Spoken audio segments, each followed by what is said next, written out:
What's up, y'all? Riley here, and welcome to another installment of Hot Singles.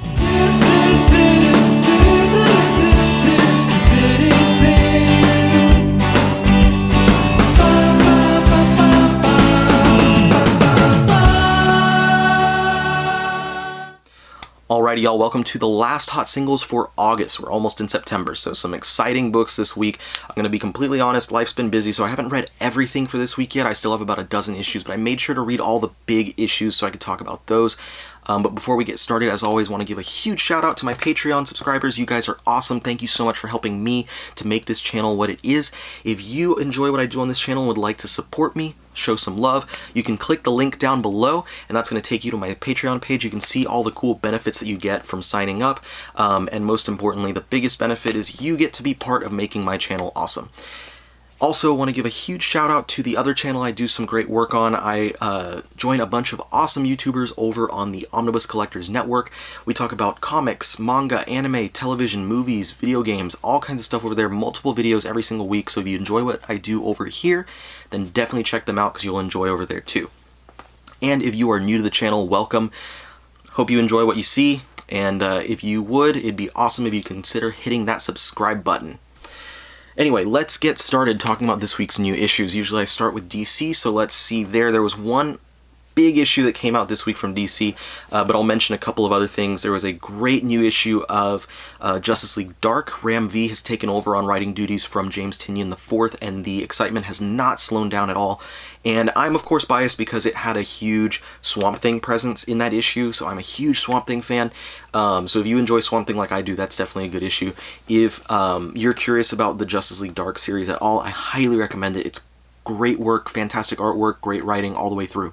Also, there was a great issue of Wonder Woman this week. I think Mariko Tamaki is firing on all cylinders with that book, and I can't wait to see what she continues doing over there. But the main issue this week, of course, was the Jeff Johns and Jason Fabok, I hope I pronounced his name right, Three Jokers #1.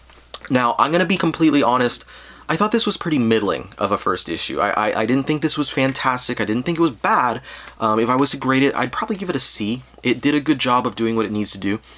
But let's start with the good. Jason Fabok is a fantastic artist. Across the board, he's done some amazing work, and his work is amazing on this book. There's no question about that. He does a great job in illustrating all the characters and illustrating the dark and dramatic environment that we find them in. There's a lot of violence in here because it is a Black Label book, so there's a lot of blood and a bunch of stuff like that, and he does a great job in illustrating that in a way that's not over the top. It's, you know, seemingly, I'd say, realistic. So yes, that was a fantastic positive there, but the negative to the art was I feel like John's script kind of held back Fabok's art. Fabok can do some really amazing dynamic paneling, and he's done some amazing splash pages and stuff like that, but I feel like in this book, Johns is trying to kind of do again what he did in Doomsday Clock in copying kind of what Alan Moore did in Watchmen with the grid paneling, which made sense for Doomsday Clock because he's trying to emulate the same feel that Watchmen did by doing a lot of those, you know, 3x3 and 2x2 and very meticulously gridded panels rather than doing the big creative dynamic paneling that he'll do in other series like Green Lantern and Flash, depending on the artist, of course. But in this, he seems to be doing that same thing again. And I get it, maybe he's trying to reach that same feeling that, like, The Killing Joke had. But in my opinion, he doesn't need to do that. He should have let the artist breathe a little more, and it would have provided a lot more... it would have been a lot more exciting, honestly, to see a lot of bigger, fun splash panels and stuff. And I know a lot of people will disagree with me on this. I know there's a lot of people who really love this issue, but I want to be critical on the things that I enjoy, or the things that I hope to enjoy, because what's the point? If I'm just going to tell myself I enjoy something, then do I really enjoy it? But I think there was a lot that Johns had to live up to on this one.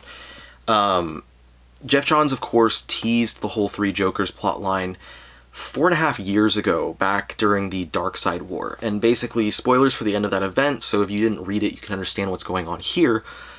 Batman gets to use Metron's Mobius chair, and the Mobius chair kind of is able to provide you with all knowledge. It gives you omnipotence. And so Batman uses the chair to ask, what's the true identity of the Joker?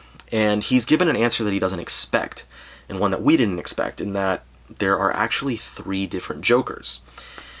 And so this plot line has been dangled in front of us for 4.5 years, and there has not been anything to follow up on it until now.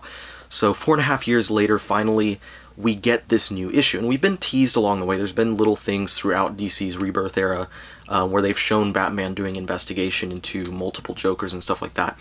But finally we get the issue here where we get to go to a case where he's investigating all 3 of the Jokers doing different crimes at the same time. So I don't know if that's supposed to mean that all 3 Jokers are aware that he's aware that they exist, or what the deal is there. But anyway, the issue focuses on Bruce and gives a good amount of flashbacks to a lot of things with his childhood and things that have happened to him throughout time. And then it skips around and goes to Barbara and to Jason. And we follow Batgirl and Red Hood because both of them have really traumatic experiences with the Joker in the past. Of course, Batgirl during the Killing Joke was crippled by the Joker, shooting her in the spine. And then Jason Todd, as the second Robin, was beat to death with a crowbar until he was resurrected later on, and has been operating as the Red Hood, which was one of Joker's former monikers, since he was resurrected. So we follow them because they have the most tragedy that's been done to them by the Joker. And as it turns out, it was a different Joker who crippled Barbara. It was a different Joker who killed Jason than the first Joker that Bruce ever dealt with. So we get a lot of, different Joker-themed things going on here with, the smiling fishes and the different gags and the stuff like that. And Johns really does a lot of work to try and point out the differences between the 3 Jokers, the way that they operate, the way that they think. But now they're operating together as kind of a gang, which is, I guess, supposed to be kind of different from what's happened before. And it's a decent issue. Like I said, it's not bad, it's decent, but I feel like it didn't really provide any big whoa moments until maybe the last page. There's something that happens in the last page that might, get some people going, oh my gosh. But the way that the issue is set up and stuff, it's very kind of procedural. It's not a big bombastic storyline, which I guess makes sense for what it is, in that it is a detective story utilizing Batman and a couple of his longtime partners. But given that we've been waiting for 4.5 years to see this storyline finally published, I felt like maybe it should have done a little bit more throughout its first issue. Now, I might just be being critical myself, and that's fine. I'm being critical, and I know that. And I honestly, I don't want to fully judge this until we get the second and third issues, because I know that any complaints that I might have on this issue might be completely resolved by whatever Johns decides to do on the second and third installments. So I keep that in mind. But just to say, after 4.5 years of waiting, I felt like this one was not really what I wanted out of this, but I'll be patient and I'll see what happens. And I'm not trying to say, don't read it, this is bad, don't read this comic, this is dumb. Read it, by all means. If you've been like me waiting 4.5 years to read this comic, please go out and read it and support it, and I hope that it does something fantastic once it ends, because being that we've been waiting that long to see what happens here, I think we deserve to see something really good from this storyline. And I also have to say, I hope that they decide that this is part of canon, because it'd be really silly for it not to be. And I throw that out there because it was noted by Fabok, I think in a more recent, not an interview, but just someone asked him if it was canon. He said that they are trying to make it up to the audience whether this is canon or not. And he was citing The Killing Joke and that storyline as being something where people have been able to decide for themselves whether or not that's canon. But it's kind of hard to not consider that canon when we literally had, Barbara Gordon in a wheelchair for a long time before she came back in the New 52 as Batgirl again. So, yeah, I guess what he might be referring to is, some of the implications from that storyline, like when, it was spoken to the fact that, I think it was Morrison who came out and said that Alan Moore was intending on that to end with the Joker dying, but then DC decided to make that canon, so it can't really end with that.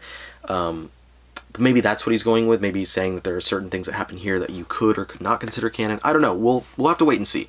But I'm hoping, you know, it'd be really silly for this not to be canon, given that canon storylines have been teasing this storyline.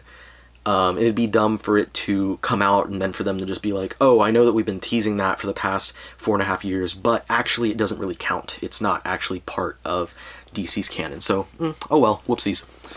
Anyway, so that was the big issue for DC this week, and I know I'm probably going to get people disagreeing with me in the comments, and that's fine. If you enjoyed it, I'm happy that you enjoyed it. I'm not going to disparage you for enjoying something that I thought was just okay.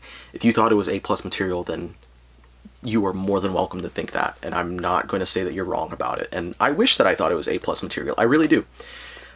Anyway, moving forward, not a lot that I read. There was no new issue number 1s from, like, the other publishers, Boom and Image and Dark Horse and all that stuff. We got another issue, Power Rangers by Ryan Parrott, and it's still fantastic stuff. We get the Power Rangers fighting against Zed's Dark Ranger, so that was really exciting. And then more teasers as to who the new Green Ranger might be. If you've been paying attention to the solicits and stuff of the new upcoming issue number 1s for the new Power Rangers titles, we've seen that the 5 Rangers are joined not only by the White Ranger, but also by the Green Ranger at the same time. So the question has been, if Tommy's the White Ranger, who is the new Green Ranger? So we'll find out. They've been teasing some stuff, and this issue might tell us who that is. But yeah, so that was cool. And then also the second issue of the new Chew series by John Layman came out. This is a follow-up, but a prequel to the original Chew comic, except it's spelt C-H-U instead of C-H-E-W. And it follows Tony's sister Saffron. Saffron is a food-powered criminal, and she has a twin sister named Sage. So there's some cool things that happen there, and we get more characters with more food-related abilities and stuff like that. But like I said, this is a prequel to the original series in that this happens before chicken is made illegal, before stuff happens that caused chicken to be made illegal, before the FDA was given more power and had agents like, you know, Tony Chew working for them. So it's a different look at the Chew universe, the Chew-niverse, if you will. It does not have Rob Guillory on art. I'm very sorry, I do not remember off the top of my head who the artist on the new series is, but they do a really great job of emulating not really Rob's style. They do a pretty good cartoony version of you know, comic art that doesn't completely emulate Rob's cartoony art, but does well to kind of have that same sensibility to it. But what I mean by kind of emulating Rob's style was in that he would insert so much comedy and jokes into the panels and into the artwork and the scenery and stuff, and that was part of what made Chew such a great and fun series to read, was Rob's sense of humor in the way that he drew the artwork. So if you enjoyed Chew, definitely check out the new Chew series. Moving towards Marvel, I haven't read all of the Marvel books this week. I think there's like 9 Marvel books that I haven't read. I haven't read any of the Empire tie-ins, but I'll catch up on this stuff after I do this video. Like I said, life's just been busy. But there were a couple of big issues, a couple of really cool things came out. The Iron Man 2020 storyline ended, so this is the finale to Dan Slott's big Iron Man storyline that he's been doing for the past couple of years. And it was fine. It was a decent ending. I think that kind of encapsulates my feelings on Dan Slott's Iron Man as a whole. It's not bad, it's just kind of average. But I was very surprised to find out recently, if you don't know this yet, then now you know, that his Iron Man is getting an omnibus edition. I'm very surprised because, like I said, it's very middling, and I'm mostly surprised because we're getting this before we're getting a number of other Iron Man omnis, like a Matt Fraction omnibus, or a second Leighton McElhinney omnibus, or, you know, even several of the different storylines that happened between and after the second Leighton McElhinney stuff. There's so many different storylines, even Brian Bendis's various different Iron Man titles. I feel like that should have gotten an omnibus before Dan Slott's. I don't know, that's just me. But it was fine. So, you know, if you've been enjoying his Iron Man run, you'll probably enjoy this. If you haven't been enjoying it, then you probably won't enjoy this. But yeah, I don't know just yet if I'm committed to picking up the omnibus. I might have to reread some of his work, just to kind of make up my mind whether I want to grab that omnibus. I do have like every other Iron Man omnibus, so it would make sense for me to grab this habitually, but I don't want to habitually buy something that I don't enjoy. You know, that's kind of my own issue that I have to deal with, is habitually buying things that I'm not necessarily a huge fan of. Anyway, aside from that, we also got the first issue of Fantastic Four Antithesis. This was the big return to the Fantastic Four by Mark Waid, joined by legendary comics artist Neil Adams. And of course, Neil Adams is known for so much great work from the 70s and the 80s. His run on Batman, his run on Deadman, his run on Green Lantern, Green Arrow, and my personal favorite, his classic run with Roy Thomas on the X-Men before it took a lengthy hiatus prior to Chris Claremont taking over. But of course, in the last several years, Neil Adams has been known for some less than stellar work. His artwork is still fantastic, though I think it is kind of brought down by modern inking and coloring. But he still has an amazing sense of anatomy, and his pencil work is great. Though I have to point out some really wonky looking panels of Ben Grimm. You might have seen online. He does some really weird faces for Ben Grimm throughout the issue. But otherwise, great artwork from Neil Adams and great writing from Mark Waid. I don't know exactly what direction that this issue is going in just yet. I don't know if it's supposed to be canon or not. But it does feature at the beginning some dealings with Annihilus, and then as the issue goes towards a conclusion, we kind of get the tease towards what this miniseries is all about, and that is that there are supposed to be some big changes coming with Galactus. Now, I don't know what these changes are. I don't know, again, if this is supposed to be canon, because we've already been seeing some big changes from Galactus in other books that have been coming out, namely Donny Cates' Thor series. So we'll see. If anyone knows if this is supposed to be canon or not, please mention in the comments. I tried to look it up myself and couldn't find any good information saying one way or the other. But I'm excited to see what happens in this miniseries and see what comes from it, because it's interesting. It's very intriguing to me. And then the highlight, I think, from Marvel this week is probably the annual from Chip Zdarsky's Daredevil run. Chip Zdarsky has been doing a magnificent job on Daredevil. If you have not been reading his Daredevil, I highly recommend it. This is the first annual that he's done, so it's getting a hardcover edition, by the way, so if you're a big hardcover omnibus, oversized hardcover collector like myself, you'll be interested in knowing that. I think it collects the first dozen or so issues of his run. But the annual was a story about Mike Murdock, Matt's brother. Now, I'm going to give some spoilers here. I'm only going to spoil basically what the issue is about, but if you want to go in completely without knowing anything, definitely tune out of the video right here. Basically, Mike Murdock was a alternate identity that Matt created for himself back in some older storylines, but he came to life. He became a real character in the last few years. Someone did some reality manipulation and made a real version of Mike. And that version of Mike has been kind of just bouncing around reality for the past couple of years. And in this issue, we get to follow up on him and how he's been having a really hard time with coping with the fact that he's not real. He has no history. He has emotions, he has thoughts, he has memories, but he has big blanks in his memories because he was only created recently. And even though he knows that he, should have a childhood and stuff, that doesn't exist for him because it literally did not exist. So he, in talking to Parker Robbins, the Hood, gets to know about some things that exist that can help him to manipulate reality. So he gets some help from the Black Cat to find him something that might be able to give him what he wants more than anything in the world, and that is memories of a real existence. So all of the big, teasers and all of the reviews and stuff that you'll see floating around the internet is basically like, this issue rewrites all of Daredevil's, all of Matt Murdock's past. It's not a big, take everything that you know about Matt Murdock and rip it to shreds and throw it out and give you something new. His history is still pretty much the same. He just now has a twin brother that he did not have before. And this issue goes on to kind of show who Mike was as a kid and how his life pushed him into this direction to where he would become the person that he is now. So I don't know if this is going to be something that is long lasting, that Mike exists as a real character in the future going forward. I don't know if this is something that by the end of Zdarsky's run he's going to completely undo the existence of Mike Murdock. I don't know.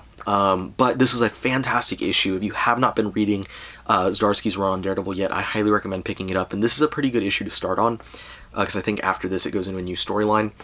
But yeah, great stuff, great artwork, great storyline. I'm really intrigued by this. I'm really happy to find out what happens going forward from this. So yeah, anyway, that was everything that, all the big issues from this week. Like I said, there's still about a dozen issues I haven't read, but I'll catch up on those real quick, and next week I will be more typical and I'll have read everything before I do the video, so I can have more things to talk about. Anyway, thank you so much for watching. Thank you for hanging out here. If you have not yet hit that subscribe button, go ahead and click that so you can be notified of all the awesome videos I put out every single week. If you're enjoying these Hot Singles videos, then you'll get notified for every Hot Singles video that I do every Thursday. Anyway, thank you one more time. Thank you again for spending this time with me and enjoying this video. I will see you guys on the next one. Peace out.